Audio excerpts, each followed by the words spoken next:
नमस्कार, आप सुन रहे हैं सनातनी आवाज़ और मैं हूँ आपके साथ तनु शर्मा। आप सबका स्वागत है। दोस्तों, सबसे पहले आपको आज के दिन की हार्दिक शुभकामनाएं। यानी दशहरा, जिसे विजयदशमी भी कहा जाता है, ये त्यौहार आश्विन मास के शुक्ल पक्ष की दशमी तिथि को मनाया जाता है, जो सामान्यतः सितंबर या अक्टूबर में आता है। ये नवरात्रि के 10वें दिन होता है और इसके साथ ही दुर्गा पूजा का समापन भी होता है। तो आइए सबसे पहले हम ये बात करते हैं कि दशहरा क्यों मनाते हैं। इसके पीछे कुछ मुख्य कथाएं भी प्रचलित हैं। अब हम आपको बताते हैं इसका धार्मिक और सांस्कृतिक महत्व क्या है। धार्मिक महत्व में दशहरा दो महान धार्मिक कथाओं से जुड़ा हुआ है। पहला, श्री राम की विजय त्रेता युग में जब रावण ने माता सीता का अपहरण किया, तब भगवान श्री राम ने वानर सेना और श्री हनुमान जी के सहयोग से रावण के विरुद्ध युद्ध किया।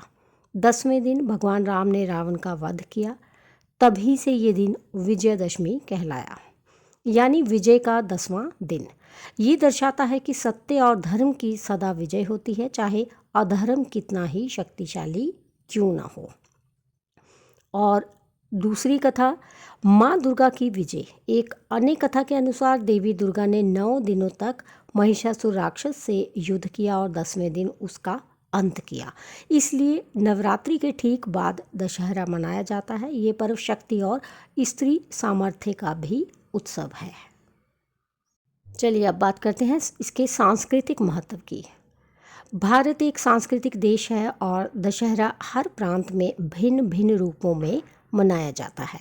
उत्तर भारत में रामलीला का आयोजन होता है। रामायण का मंचन कर अंत में रावण, मेघनाथ और कुंभकर्ण के पुतले जलाए जाते हैं।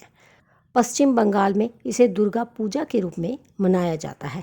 यहाँ माँ दुर्गा की प्रतिमा का विसर्जन दशहरे को होता है। महाराष्ट्र और गुजरात में नवरात्रि के 9 दिन गरबा और डांडिया जैसे पारंपरिक नृत्य होते हैं और दशहरे को विजय के रूप में मनाया जाता है।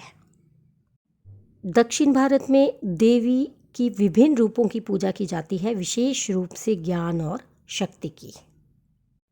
तो दोस्तों, इस प्रकार दशहरा भारत की सांस्कृतिक एकता में विविधता को भी दर्शाता है। ये पर्व धर्म, शौर्य, न्याय और ज्ञान का प्रतीक है। अंत में मैं यही कहना चाहूँगी कि ये दशहरा हमें बहुत कुछ सिखाता है। जैसे जीवन में कोई भी संकट हो, अगर हमारी नीयत और मार्ग सही है तो विजय निश्चित है। हमें अपने भीतर की बुराइयाँ जैसे क्रोध, लोभ, ईर्ष्या, घमंड का दहन करना चाहिए। धर्म का पालन, माता पिता और बड़ों का सम्मान तथा सत्य के मार्ग पर चलना ही सच्ची विजय है। तो इसलिए आइए हम सभी इस पावन अवसर पर अपने भीतर के रावण को जलाएं और एक सच्चे, सहृदय और नैतिक मनुष्य बनने का संकल्प लें। तो एक बार फिर आप सभी को विजयदशमी की हार्दिक शुभकामनाएं। जय श्री राम, जय माँ दुर्गा। इसके साथ ही मुझे दीजिए अनुमति, फिर मिलती हूँ। धन्यवाद।